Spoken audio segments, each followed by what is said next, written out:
Bueno, estábamos con el cementerio patrimonial.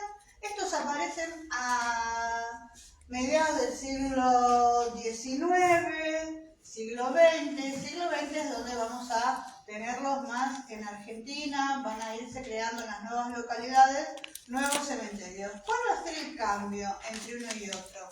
Por ejemplo, Recoleta, San Jerónimo, tienen mayor diversidad arquitectónica. Van a tener una gran cantidad de elementos neogóticos, neorrománicos, neoclásicos, va a haber un neobarroco, y los más nuevos, los que empiezan a partir de 1910, después del centenario, van a tener un estilo arquitectónico más ecléctico y van a empezar a darle origen a las vanguardias. Las vanguardias, de manera arquitectónica, por excelencia, son el Art Nouveau, que se da a fines del siglo XIX, al principio del siglo XX, y el Art Deco. ¿Cómo identificamos uno y otro? Mañana descubriré qué hay en el cementerio de San Rafael. El Art Nouveau es el que tiene mayor cantidad de ornamentación curvilínea, dada por flores, dada por líneas curvilíneas, una gran cantidad, aparecen peinetones en algunos casos. Y en el Art Deco es más fácil, porque es todo línea geométrica, es todo lineal, y es más despojado de tanta profusión ornamental. Van a seguir sosteniendo algunos elementos de la simbología cristiana. La cruz va a formar parte integral de las fachadas, pero no va a haber tantas flores por ahí en las puertas. Es lo que se siguió manteniendo. Después, bueno, aparecen otros estilos, los estilos modernistas. El estilo brutalismo se da mucho en Córdoba, en Buenos Aires no tanto. Son esos que parecen un cubo cuadradito, ya no son tan de altura como los de Art Nouveau. Y de mañana vamos a ver qué es lo que tiene el cementerio central, y yo les iré contando qué tenemos de similitudes con estos dos cementerios, el San Jerónimo y el de Recoleta. Bueno, en ese tiempo estos cementerios habían sido creados, por ejemplo el Père Lachaise, que es el por excelencia, estaba en una zona de parque. Entonces vamos a ver, si vemos fotos hoy, vemos enredaderas sobre esos panteones, y también vamos a verlos con mucho verdín, ¿sí? Que genera esta gran antigüedad que tienen los cementerios. Por ejemplo, en el Highgate, que está en Inglaterra, fue donde se filmó la película de Drácula. Supongo que todos deben haber visto Drácula, la de Francis Ford Coppola, se hace ahí. Y alguno que tenga interés en las películas de acción, hay una película que es con John Wick, que se hace en uno de los cementerios más importantes de Estados Unidos. La primera escena, donde muere uno de los protagonistas, no John Wick, obviamente, está en ese cementerio bellísimo con todo el lago detrás. Ahí estaba hablando de las rutas y las redes de cementerios, porque yo trato de hacer las rutas, y ya creé la primera ruta del cementerio, que es la ruta de patrimonio funerario del Valle de Punilla. Esto está en Córdoba por la ruta 38. Ojalá podamos con Angelino concretar una ruta de cementerios en San Rafael. En esta ruta de patrimonio funerario del Valle de Punilla va a haber cementerios con una gran envergadura a nivel patrimonial, y otros, por ejemplo, como en el caso de Viale-Macé, que en su mayor parte tienen tumbas mucho más simples, mucho más sencillas, con cruces, algunas no tan trabajadas. Hace un rato comentaba con unos colegas de turismo de acá, de San Rafael, que les agradezco muchísimo que participen de esta charla. Les contaba que en mis visitas guiadas recibía visitantes de la ciudad de Córdoba, pero también turistas de otras provincias, y que a veces quizás la parte biográfica dentro de Córdoba no les interesaba tanto, salvo que tenga algún personaje descollante. Por ejemplo, Tomás Funes, el padre de Clara y Elisa Funes, esposas de Elisa de Juárez Selma, presidente argentino, y en el caso de Clara, esposa de Julio Argentino Roca. Pero no tenemos tanto como podemos ver en Recoleta, personajes que han tenido una injerencia en la política, economía de nuestro país. Pero sí, de la economía local, bueno, está el gobernador José Manuel de la Sota, que falleció en un accidente ligado al peronismo. Está el Charlo Rodríguez, un folclorista muy importante. Después Bischoff, un historiador muy importante de Córdoba, el primer historiador de Córdoba.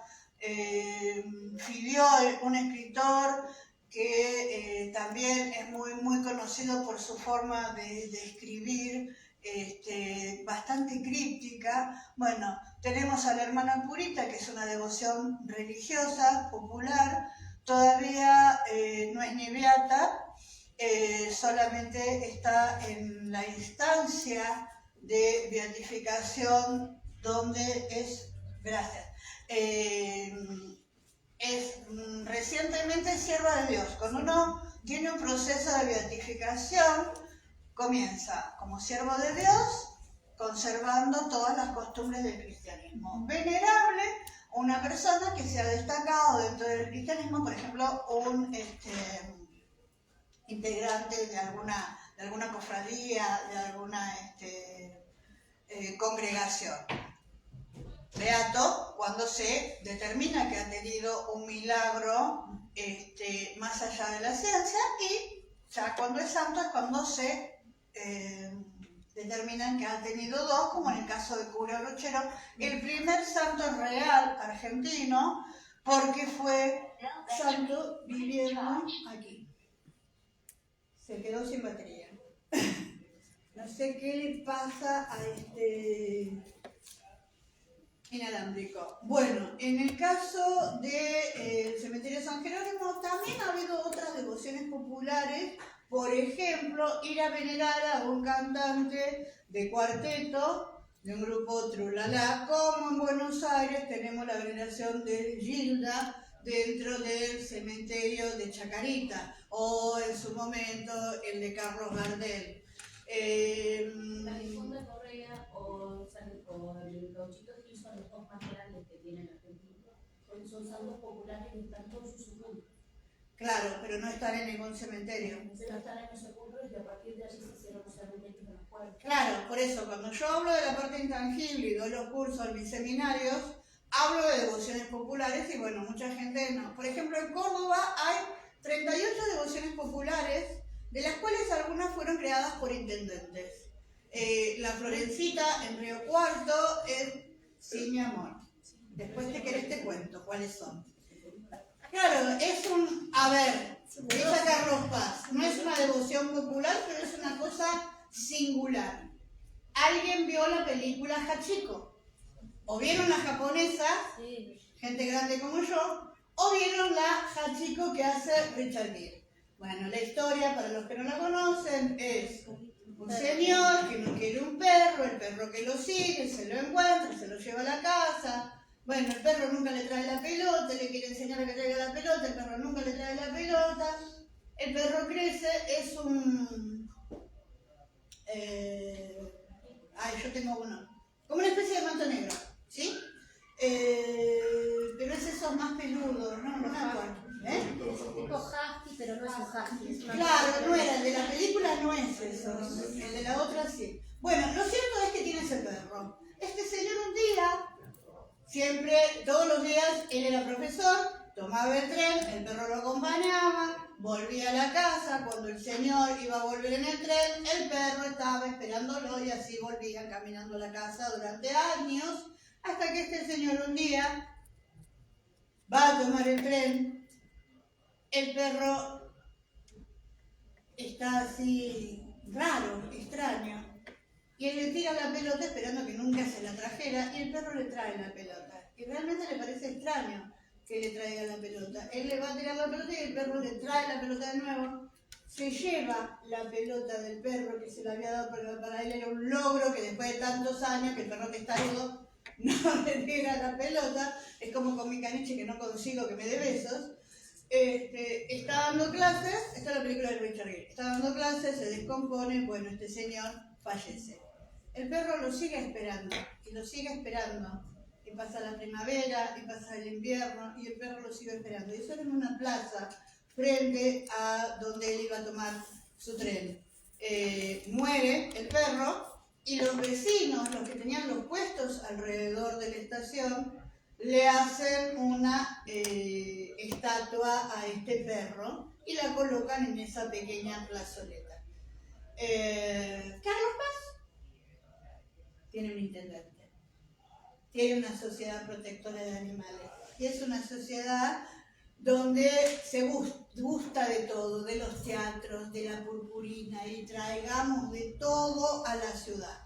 ¿Qué hicieron? Otorgaron una parcela de 1,50 m por 1,50 m en la vereda del cementerio y colocaron arriba de un pedestal la estatua de Capitán, que fue un perro que más o menos hizo lo mismo que Hachiko. Un señor le regala a su hijo el perro reconoce al señor como su amo, ¿sí? Y siempre iba y venía con este señor. El señor fallece, eso también entra dentro de lo intangible, ¿no? Cómo viven nuestras mascotas tras muerte de sus dueños y que no se sabe qué hacer con eso en cuanto a... No es que no se sepa, sino que uno siente tanto dolor que no se dan cuenta de que el animalito también lo sufre. Muchos se mueren de tristeza por la falta de su dueño. Lo cierto es que este perro a los 6 meses desaparece de la casa y no lo encuentran más. Se han filmado, ustedes pueden buscar Capitán en Villa Carlos Paz y van a salir en YouTube la filmación que hizo un equipo de periodistas de París que fueron a Villa Carlos Paz a filmar la historia de Capitán. O sea, Capitán no es un invento mío. Bueno, un día la familia va a ver el nicho de este señor y se encuentran con que está Capitán. Bueno, Capitán había llegado a ese lugar, lo alimentaban las floristas y los comercios alrededor del cementerio, pocos porque enfrente había un colegio frente al cementerio, y el perro estaba todo el día paseando, pero a las 6 de la tarde, cuando iban a cerrar el cementerio, se iba a la nichera, en un bloque con nichos municipal, a donde estaba su dueño y se quedaba durmiendo ahí hasta la mañana siguiente, que venían los cuidadores y lo sacaban. Está la foto del director, le digo, todo esto lo pueden corroborar. Que son esas cosas que ocurren en los cementerios. Cada cementerio debe tener una historia parecida. No es una devoción popular, es una curiosidad de un cementerio, como también la existencia de cementerios de animales. Eso existe. Y el primer cementerio de animales fue el que se hizo en la casa del veterinario de Hitler cuando se le murió la gallina a los hijos de Hitler. Todo esto Hitler lo pueden corroborar. Hitler no tuvo hijos. Hitler no tuvo hijos. A los hijos de otra persona, pero no fue hijo. No, Mussolini, perdón, gracias por corregirme. Me encanta eso. No, la de Mussolini, la gallina de los hijos de Mussolini. Pero también podés corroborarlo. Buscalo y está. Pero también hay más cementerios y se está tratando de conseguir también cementerios de animales. ¿Qué hace alguien que vive en un departamento y se le muere su mascota? Acá hace poquito escuché que una funeraria hace cremaciones de mascotas implementadas hace muy poquito. Para las personas que no tengan lugares y quieren llevar las cenizas de sus mascotas. Eso es lo que... Claro, se está pidiendo, el que vive en un departamento. Sí, obvio. Sabe buscar un buen mercado. Obvio. Y justamente hoy en día, si los animales le compras de todo, claro. Y sí, porque mayormente la gente que no tenía lugar se encargaba del veterinario de enterrarlo. Una pregunta. ¿Cuándo un cementerio decide que no recibe más muertos? Bueno, no quieren No, pero aceptar. en el sentido de, porque viste que en los panteones vos podés seguir metiendo, ponerle cenizas, si querés, ¿no? Sí. Pero llega también un momento que no aceptan ni siquiera las cenizas, no hablo de los nichos comprados, sino Sí. de la tierra que ya no está disponible, sino que ni siquiera pueden recibir en los panteones ningún muerto más. Mira, yo te voy a responder y te voy a recomendar que te compres un libro que está en Buenos Aires, en Córdoba. Después te paso, es Régimen de Sepulcros, no me acuerdo el nombre ahora, lo vende, te lo puede mandar por correo, sí, es de la Universidad, de la UCC, la Universidad Católica de Córdoba. Giraldi creo que es el principal autor, bueno, ahí te habla de la historia de los sepulcros, es de ahí donde yo saqué toda la historia del derecho buenísimo. romano de los sepulcros, Gracias. y la falta de lo que estaba diciendo al inicio, de reglamentación. La reglamentación de San Rafael no va a ser la misma que la de la ciudad de Córdoba, la ciudad de Cosquín, la ciudad de Buenos Aires. Cada uno tiene su propia ordenanza para saber. Yo, como dije también al principio, tu casa es tu casa. Podés tenerla hacinada de gente, uno arriba de otro, o podés vivirlo sola. En un cementerio es exactamente lo mismo, porque es propiedad privada. Entonces, no creo, tendrías que decirme cuál es la ordenanza de qué localidad que no permitan que haya Buenos más. Aires, por ejemplo.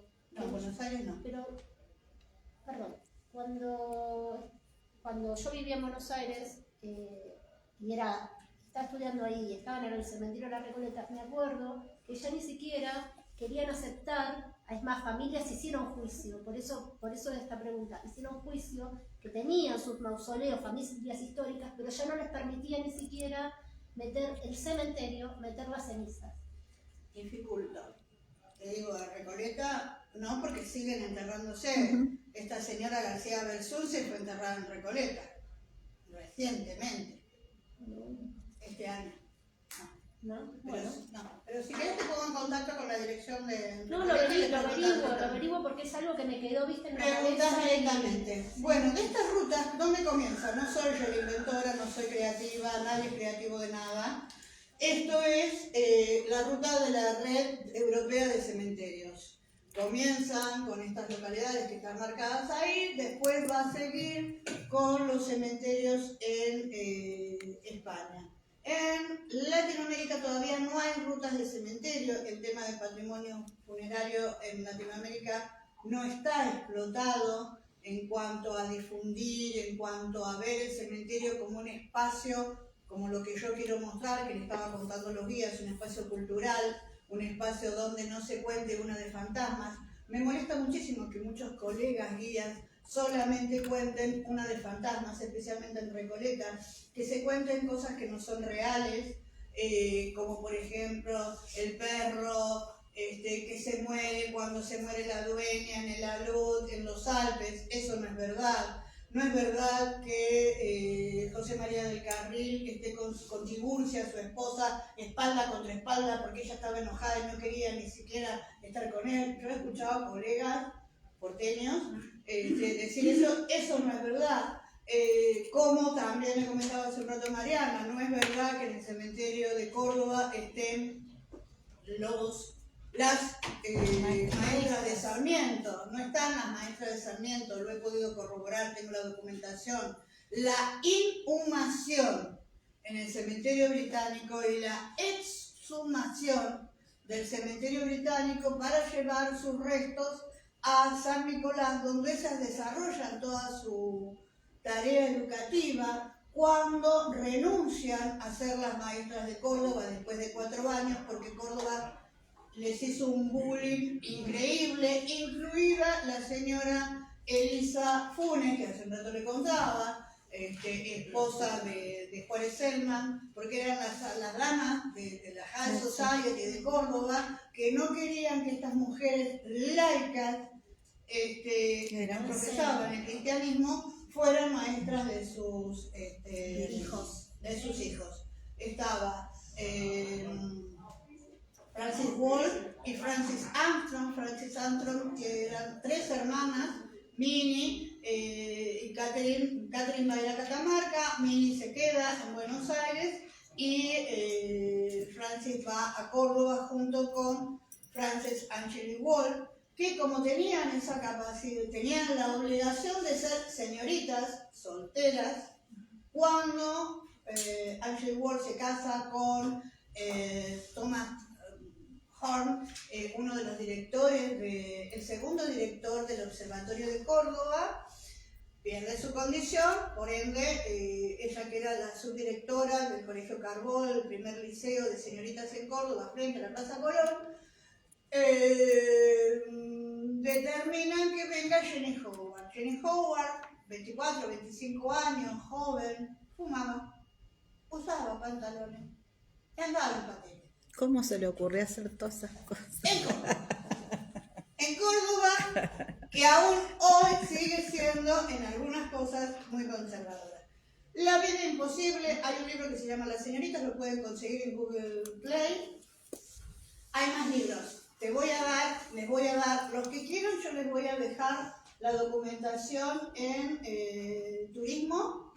Entonces, todas estas cosas, les voy a dejar un link de Telegram donde están las ediciones de mi revista y están las ediciones especiales para que puedan verlo. Más que todo el de las maestras, porque es una documentación importante, porque somos guías. Teórica, a mí me enseñaron que debo ser veraz en lo que voy a decir. Y lo que no sé, debo decir, no lo sé. Como te dije hace un rato, mirá, no lo tengo, lo averiguo. Pero yo decir pavada, no digo pavada. Se utiliza mucho en Recoleta, porque al turista no le importa. El turista quiere saber la historia de Tiburcia, que se peleó, porque son historias de color y venden. Yo tengo historias de color reales. Por ejemplo, cuando quieran que corto, ahora le respondo al señor. Les digo una de color rapidito. Después le desarrollo el que quiera, pero hay una historia de color que cuento cuando hablo de Marco Juárez, hermano de Juárez Selman, que hace la primer fake news. La primer fake news, ¿a quién se la hace? Ambrosio Olmos. Ambrosio Olmos fue gobernador de Córdoba, donde tuvo la mala suerte de serlo en el periodo donde Juárez Selman era presidente y donde Marco Juárez, un político que crea la primera logia en Córdoba, la logia Pedro de Unión, la logia número 33, tenía mucho poder político, y ya tenían los juaristas mucho poder político, le hace toda una fake news de corrupción a Ambrosio Olmos, de malversación de fondos. Ambrosio Olmos tenía más plata que Juárez Selman, más plata que Julio Argentino Roca, porque la había amasado gracias a las campañas del desierto, vendiéndole insumos a Julio Argentino Roca, del cual era muy amigo.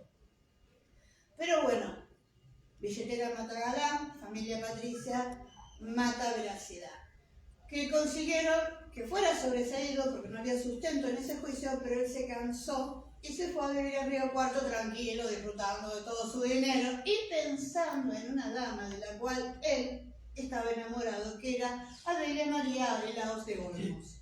Adelia María de Olmos va a tener propiedades en Córdoba, va a tener propiedades, muchas propiedades, en Buenos Aires. Es una de las primeras marquesas pontificias, es condesa pontificia, gracias a ¿qué? Al dinero. Dona el 80% de su enorme fortuna. Si había una mujer en Buenos Aires que tenía mucho dinero, era Felicita Guerrero de Álzara. Después la supera Adelia María. Entonces, ¿qué pasa? Él persigue a esta chica por Europa, le paga. Esta chica que tenía gran abolengo, que era una de las familias patricias de Buenos Aires, su padre se dilapida la fortuna, como siempre, jugando. Necesitaban dinero. Mamá con nena en París, y este señor que les pagaba su hospedaje en París. Bueno, un día mamá le dice a la nena, te tenés que casar. Entonces, ella se casa con Ambrosio, dura 4 años, porque el hermano mayor, Horacio, envenena a Ambrosio y se queda con la administración de todos los bienes, porque en ese tiempo las mujeres no podíamos manejar el dinero. Lo manejaba papá, el hermano, el tío, el cura, el padrino, cualquiera menos las mujeres. Ella está 1 año internada en París, donde va a ser Felipe, el hermano menor, quien la va a buscar. Ella vuelve muy contenta. ¿Contenta? Bueno, se hace cargo de toda su fortuna y bueno, después sigue pasando a hacer infinitas obras, según Susana Dillon, una escritora del Río Cuarto. Es la que cuenta esto, de que fue envenenado su esposo por su hermano, y cuenta toda la biografía de ella, y quien habla de cómo le viene una locura mística, porque nunca habían consumado, según ella, el matrimonio, vivían en cuartos separados, y se dedica a hacer obras de beneficencia, creación de hospitales, escuelas que podemos ver en distintos lugares de Córdoba, San Esteban, por ejemplo, que tenía la casa principal, Ambrosio Olmos, y en Río Cuarto, y bueno, muchísimas. Está la iglesia Santa Rosa de Lima, creada por Adela María Jarelas de Olmos, donde sus restos se encuentran ahí, en contraposición a lo que había dispuesto la ordenanza municipal. Ella tiene esa libertad de ser enterrada en una cripta. Señor, usted me preguntaba algo, perdón. No, te iba a hacer un comentario. Yo he tenido oportunidad de ver algunas documentales históricas, así, y vos decías recién de esa mentira que se implementaron esos personajes que han, obviamente, mucho dinero, que están de espaldas. Y he leído está que vos decís que es una mentira o que es una fantasía. Sí. Y que están narradas como historia. Sobre una persona como yo, obviamente se lo va a creer, no tengo oportunidad. Pero totalmente, señor. Es lo que a mí me molesta, porque no tiene nada que ver. La pregunta mía era eso, porque viste que después está la historia de la persona rica que hizo un edificio que era para taparle la vista a otra persona que quería. Esa sí es verdad, la de la Bueno, Chorena. entonces esas cosas que se cuentan, que hacen una narrativa, y vos me decís que no es cierta por ejemplo, de estos personajes que están hablando de todo lo que es documentación de cementerio, y que esas estatuas que están de espalda, decís que no es verídica. ¿Y qué te vas a ver? ¿Qué digo que no es verídica? ¿Por qué razón? En la historia de los dos personajes, Sí. en la historia de ella, y que no hay, así como yo digo que es mentira, no hay nada que fundamente que sea verdad, pero sí la parte de la historia. ¿Qué ocurrió? Según dicen, ¿sí? No está el diario que dicen que está, y nosotros sabemos que podemos buscar diarios viejos y antiguos. Según dicen, hubo un diario donde José María del Carril puso: no le entreguen más plata a Tiburcia, mi esposa, porque es una despilfarradora, no voy a hacerme cargo de mis deudas. Eso es lo que cuentan, no está el diario.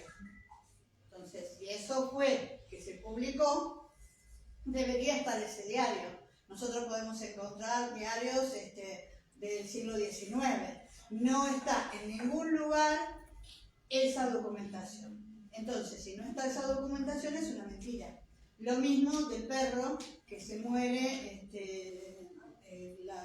el matrimonio, y el perro se muere en esta parte. Pero a la gente le gusta escuchar esas historias, las historias de color. Entonces, yo les puedo estar diciendo en Córdoba: mirá, esto que me están diciendo de este ángel, que esto, que lo otro, que no está la lápida, esto fue un invento de alguien, está corroborado en un libro, pero no está la placa, no hay una foto, cuando se podían sacar fotos, y siguen sosteniendo lo de las maestras de Sarmiento. Se lo digo a la directora general, Andrea Salcedo, que está vigente hoy, le entrego la documentación y sigue poniendo a otras personas que digan que las maestras de Sarmiento están en Córdoba, porque queda lindo decir que las maestras de Sarmiento están enterradas en el cementerio de El Salvador, ¿qué querés que te diga? Billetera Matagalá. Es lo mismo que ¿cómo se llama? Se me fue. La tumba de Sarmiento, que la mezclan con el masonismo. Eso sí es masonería. ¿Es masonería? Sí. Eso no sabía, porque lo leí y dije... No. Sarmiento, Aparte de fue Sarmiento, maestro 33, 33 tiene renuncia a la masonería el grado máximo. porque no podía ser presidente, y si es masón y tenés una gran cantidad, realmente ver el mausoleo de Sarmiento, Sí, increíble. tenés un montón. Voy a hacer en un futuro Desde lo que un es la taller cerámica sobre a la masonería en el escultura, es cementerio. increíble. Tengo una consulta. ¿Cómo hace cuando hay varias culturas o una cultura, por ejemplo, acá en San Rafael, ¿no? No sé cómo es el cementerio en otras partes, pero me imagino que los cementerios de distrito donde hay tal vez más cultura boliviana deben ser muchísimo más coloridos que tal vez el cementerio central. Entonces, ¿qué pasa en los cementerios cuando convergen varias culturas como la peruana, la boliviana, la mexicana, que le ponen mucho color a las partes de los cementerios, y cuando están en lugares que, por ejemplo, los argentinos no le ponen, digo históricamente, ¿no? O culturalmente no se le pone tanto color, ¿cómo hacen cuando la gente del lugar no le gusta todo esto nuevo, el disfrute, digamos, o la celebración que le hacen a los muertos las otras culturas? ¿Cómo se logra un...? Primero, yo lo veo en San Jerónimo, mueren colombianos, venezolanos, y no hay lo que vos decís, ¿no? Y segundo, en tu barrio puede estar un colombiano, un venezolano, que tenga música fuerte, que te ponga cumbia, a vos te gusta la música clásica. No hay nada que te lo impida al No, otro no, poner no digo música. que no me impida, No, yo te no. entendí lo tuyo, te estoy dando un ejemplo diferente. Primero, no hay una normativa dentro de un cementerio para prohibir los colores o los no colores. No hay una normativa que prohíba qué tipo de edificación debe haber. Solamente Por lo los menos privados. En el cementerio San Jerónimo no la hay. Vos podés, por ejemplo, tengo una esquina donde acá tengo un edificio de alto de los suboficiales, es el panteón de los suboficiales de la Fuerza Aérea. Allá tengo un panteón Art Nouveau, precioso, con todo un revestimiento de mármol negro. Acá tengo un panteón de la familia Garzón en estilo neorrománico. Acá tengo un panteón neoclásico del Benjamín de la familia Minetti. Y acá lo tengo al panteón de Marco Juárez, que tiene un estilo ecléctico que parece una torre de ajedrez. No hay ninguna... Acá, vos esto que me estás diciendo, ¿dónde lo viste? No, lo he visto, no lo vi acá en San Rafael porque no fui a los cementerios de distrito. ¿Dónde lo viste? Pero lo he visto en el norte argentino, por ejemplo. Claro, porque el norte argentino tiene más colorido. Claro, pero- Toda la cultura Lo que- del norte argentino tiene colorido. Lo que me llamaba la atención es que la gente local, la más antigua, no estaban como de acuerdo, y los gente del cementerio tampoco querían que haya tanto. Entonces, en realidad fue una pregunta más... Para ellos. Claro, ¿cómo hacen, en realidad para el director del cementerio tal vez, cómo hacen como Vuelvo para... a repetirte. Primero, las ordenanzas. Cada ordenanza establece las reglas. Segundo, son cosas privadas. Si vos querés pintar tu casa psicodélicamente, Se es puede. tu problema. Mientras vos no interfieras en el resto, no hay. Por eso es que se necesita. Bueno, ¿qué pasa con estas redes de cementerios? También están las redes de valoración y gestión patrimonial de cementerios, como en Argentina. Red Iberoamericana de Cementerios Patrimoniales, esa nuclea todas las redes de cada país. Y estos son los espacios donde se realizan encuentros académicos que lo entienden ellos, se escuchan ellos, y son un espacio donde no se transmite al público. Por eso mis encuentros tienen éxito, porque lo puede ver cualquiera. Es gratuito, virtual, lo puedes ver por Zoom, lo puedes ver en YouTube, lo puedes ver en Facebook. ¿Por qué? Porque mi interés no es escucharme, es que la gente conozca el patrimonio funerario, conozca de qué se trata, conozca la riqueza que tiene el patrimonio funerario. y que aparezcan estas preguntas, ¿no? ¿Qué pasa con esto? ¿Qué pasa con lo otro? ¿Qué pasa con las mentiras? Bueno, cuando uno empieza a divulgar, las mentiras se pierden, porque si no la historia la cuentan los que quedan. Entonces, si uno empieza a buscar información, está. ¿Se acuerdan que les hablaba de las diferencias? El necroturismo me va a hablar sobre la muerte, ¿no? Y en ese espacio de la muerte de catástrofe. Perdón, nos vemos. ¿Qué es? Y 38, 11. Ah, bueno, ya termino. Turismo de cementerio va a ser el turismo circunscrito solamente a un cementerio. Pero cuando nosotros vemos el monumento a San Martín, es también un monumento funerario. Es un mausoleo en homenaje a San Martín. En realidad sería un cenotafio porque los restos de San Martín no están ahí. Y empezamos a tener un vocabulario. Cuando tenemos un vocabulario, empezamos a definir y saber qué es lo que estamos viendo. Cuando vemos un busto de un intendente, de alguna persona, qué sé yo, Perón y Evita, son también cenotafios que están homenajeando a un personaje, ¿sí? Son monumentos conmemorativos. Y cuando yo hablo de patrimonio funerario es que nucleo, porque nucleo la cripta que tengo en una iglesia. Siempre en una iglesia va a haber alguien enterrado allí. Algún intendente, algún personaje destacado, algún cura en general. Acá, por ejemplo, en la catedral están los obispos. Claro, por eso, y este patrimonio funerario también, porque se da donde, en las iglesias. ¿Por qué? Porque era lo primero que se hizo. También hay feligreses, no solamente obispos. En la catedral recibe cualquier feligrés que si quiere llevar sus cenizas, recibe también. No, pero el cuerpo, digamos. El cuerpo Es todo. Claro, el cuerpo puede estar en cualquier estado. Eso representa que la catedral está abierta también y sigue hasta el día de hoy. Sí, eso ha cambiado también, porque antes el tema de la religión cristiana no. Ya se supone que está prohibido, pero Claro. Bueno, pero por eso, en cualquier estado que esté, los restos se pueden llevar. Antiguamente las iglesias no aceptaban la ceniza, no aceptaban la cremación, por lo que dije al principio.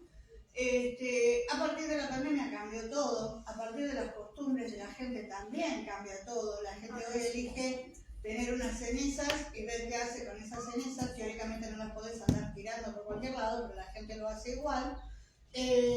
También es una cuestión de costos, ¿no? Antes era un tema de estatus, tener un panteón, tener determinado monumento funerario, y hoy es un gasto más que las familias no quieren afrontar. Por ahí antes era una familia con otra posición económica a la que hoy no tienen. Por ahí la gente se mudó a otro lugar y ese panteón quedó olvidado. Hay un montón de variables.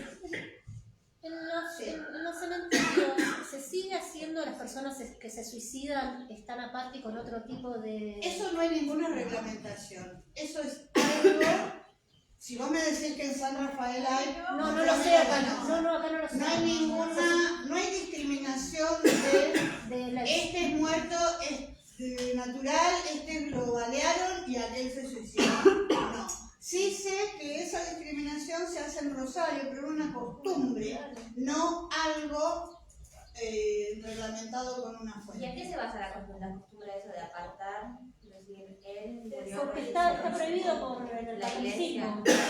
No de los, ni siquiera de los, no sé el ritual que se hace cuando soy católica, pero cuando alguien se suicida, que le dan, no sé, Como que no entra el rey. ni siquiera va el cura y le da, no sé, lo que le tiene que dar. Una cuestión que tiene que ver con el cristianismo. Claro. El cristianismo ha sido muy...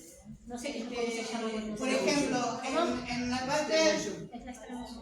parte de Rosario, el sector de las prostitutas está separado junto con el sector de los judíos. O sea, tiene que ver con una costumbre... En Chacarita también. Los judíos están separados. Sí, pero no están separados por discriminación. No, están por lugar, sí, por otra cosa. O sea, sí, hay que ser preciso con lo que uno informa. Sí, es verdad. ¿Sí? No es, una costumbre es una costumbre, no es una reglamentación. Entonces, por eso yo trato de ser precisa con esto. Bueno, esto fue la primera diplomática que hice como para enseñar esto, pero acá fue en un museo de arquitectura y fue acotado. Me pidieron que lo hiciera solamente con el diseño de arquitectura, no era lo que yo quería mostrar. Estos son los aspectos del patrimonio funerario que vimos. Ya vimos qué era el patrimonio tangible, vimos los monumentos, los cementerios, la arquitectura, los diseños de los cementerios, la simbología también forma parte de eso, la legislación, que fue lo que les comenté. Esta es cómo se ingresa al cementerio San Jerónimo. Estos son parte de estos tipos de monumentos, tumba, túmulo. ¿Cuál es la diferencia? La tumba para abajo, el túmulo para arriba, es el que vemos en las películas de cowboys, que está la montañita. Los enterratorios van a ser todos, las catacumbas, lo que vimos en Roma, las criptas, los que están debajo de los panteones, que podemos colocar allí los féretros y arriba dejar la capillita, ¿no?, con los santos y colocar las urnas cinerarias, o podemos tener féretro abajo, féretro arriba. Los mausoleos que ya les comenté, los columbarios van a ser la descripción en Europa de los monumentos o esas nicheras familiares que podemos ver en los cementerios de Argentina. Esto es algo, el Arapaches de Augusto, era el altar romano. Esto se lo puse porque era una arquitectura antigua que está reflejada en muchas provincias con los sarcófagos. Va a haber algo mucho más sencillo que esto, con menos tamaño, pero es más o menos parecido. Esto es parte del cementerio San Jerónimo, la parte de ingreso, donde veíamos el ángel, y acá vemos expresiones del estilo neogótico.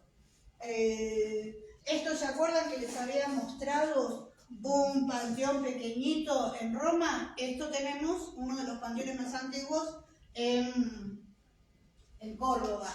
Y el que está a la izquierda es el monumento funerario, es un mausoleo a un señor español, que el cementerio se crea en 1843 y eso es de 1848. Es el monumento más antiguo del cementerio. Bueno, y todo lo que podemos ver de arte funerario en un cementerio, los vitrales, es para estar otra charla más. Los ángeles con sus distintos atributos, ¿qué es lo que nos dicen los ángeles?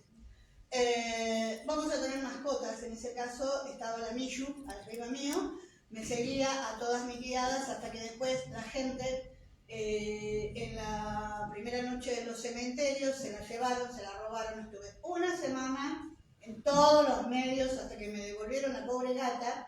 Nosotros tenemos perros. Tenemos perros de mascota. Bueno, también hay un montón de perros. Ahora la nueva gestión, la de esta señora Andrea Salcedo, sacó los perros porque les molestaban los perros que tira la gente al cementerio. Los perros no hacían nada, pero bueno, no se meten con los que roban las placas, pero sí con los pobres animales que eran alimentados por el personal del cementerio. Y eran perros agradecidos a que tuvieran un lugar de cuidado. Pero bueno, la necedad. El intangible ya lo vimos, las costumbres funerarias, los mitos, las leyendas, las celebraciones, las curiosidades, como les dije, el cementerio de mascotas, las devociones populares ya lo vimos, las profesiones funerarias y académicas. Hoy ya hay una profesión que es el administrador de una funeraria. Está el tanatólogo, que es el psicólogo que contiene en Latinoamérica, nosotros tenemos al psicólogo, allá se le llama tanatólogo, a la persona que está duelando, ¿no? Hay que pasar ese duelo, no es algo, no es una gripe, cuánto tiempo lleva ese duelo. Las empresas funerarias, que antes era la Iglesia Católica y ahora son las funerarias propiamente dichas. Bueno, los funerarios en las artes y la literatura funeraria, que hay muchísimas. Esta es parte de mi revista, mis primeros tomos de la revista. Ese es el mausoleo de Halicarnaso, y allá es uno de los ángeles que me encanta, está en Ohio, donde está enterrado Bruce Lee y su hijo. Es el ángel de la resurrección, es una belleza ese ángel.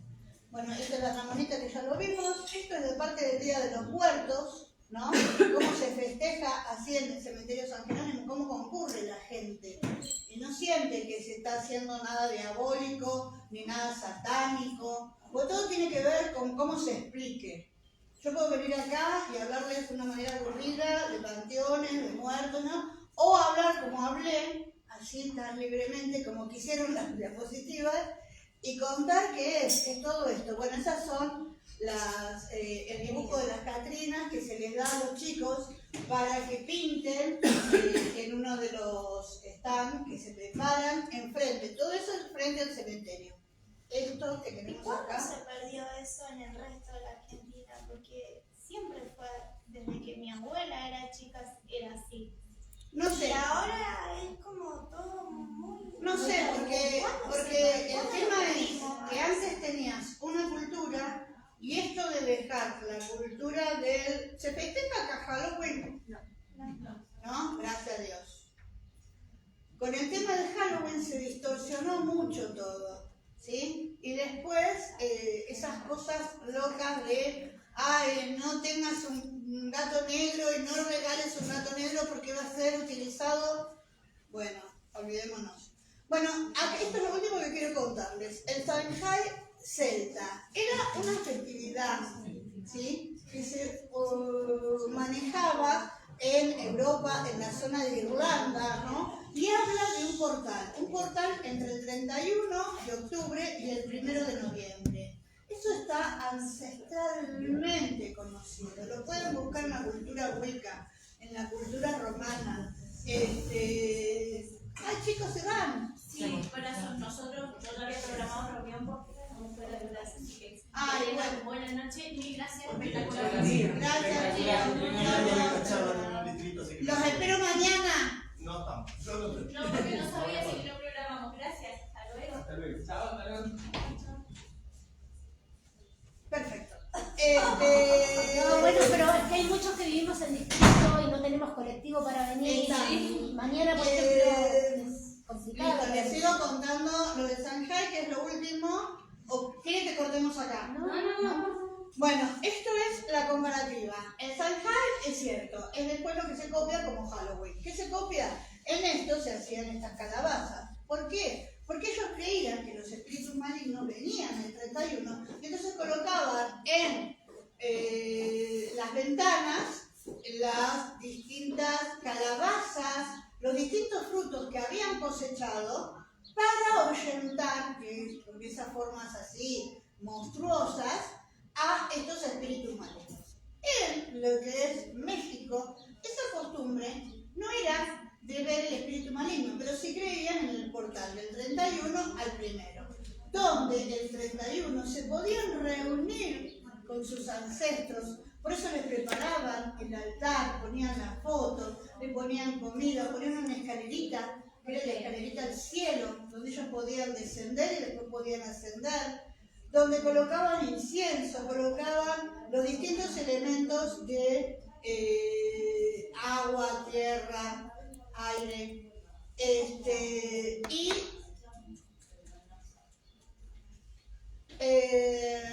bueno, esto yo se los voy a dejar a los chicos de turismo para que lo tengan. Los quería poner para aclarar un poco esto del Halloween. El Halloween ahí aparece raro, ¿no? Aparece por esta vigilia de la celebración en el Día de Todos los Santos y bueno, se llamaba Halloween Eve y de ahí quedó transformado en el Halloween. ¿Por qué? Porque así como les dije que lo que eran los monumentos del Imperio Romano pasaron por el cristianismo a convertirse en monumentos religiosos, como por ejemplo las basílicas, lo mismo ocurría con las fiestas. Para vencer al paganismo no vamos a ponernos en contra, sino que vamos a utilizar la misma fiesta, pero le vamos a dar otro nombre. Y eso fue lo que empezó a ocurrir. Gregorio III es el que transforma esta celebración, ¿no?, del 1 de noviembre en virtud. Esta parte es muy amplia, es muy interesante, yo la doy cuando hago mis guiadas, pero quería que vieran la comparación. ¿Qué similitud hay entre el Shanghai y la celebración de los difuntos? Bueno, lo primero es eso que les comenté, ¿no?, que es el final de las cosechas, el portal 31 primero y esa parte de la celebración para reencontrarse. La película poco lo marca muy bien, cómo se muestra, cómo es. ¿Y qué pasa si nos olvidamos? No está más, no existe más. Cuando me roban una placa, porque me la roban a mí, porque es mi elemento de mostrar, me están robando parte del discurso. porque también me roban parte de la investigación, porque si me roban la placa, no sé que Juan Pérez estaba relacionado con José Maidana. Entonces, esa es la parte importante. Bueno, esto es literatura sobre la muerte en los cementerios. Aquel es un libro muy interesante, lo pueden conseguir en Google Play. El de los 80 cementerios, Alguien camina sobre tu tumba, es un libro que ha sido muy conocido, es de Mariana Enríquez, prestigiosa escritora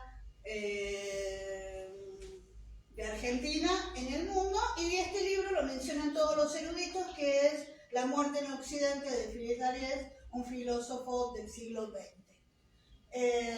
Bueno, y esto es mi reflexión. Si no apreciamos qué comprende el patrimonio funerario, si no sabemos las distintas facetas que nos permiten mostrar todo esto que les estoy diciendo, si no conocemos sus componentes tangible, intangible, material e inmaterial, no podemos ver el potencial que posee como un museo a cielo abierto para conocer la identidad, memoria y costumbre de los pueblos. Terminamos.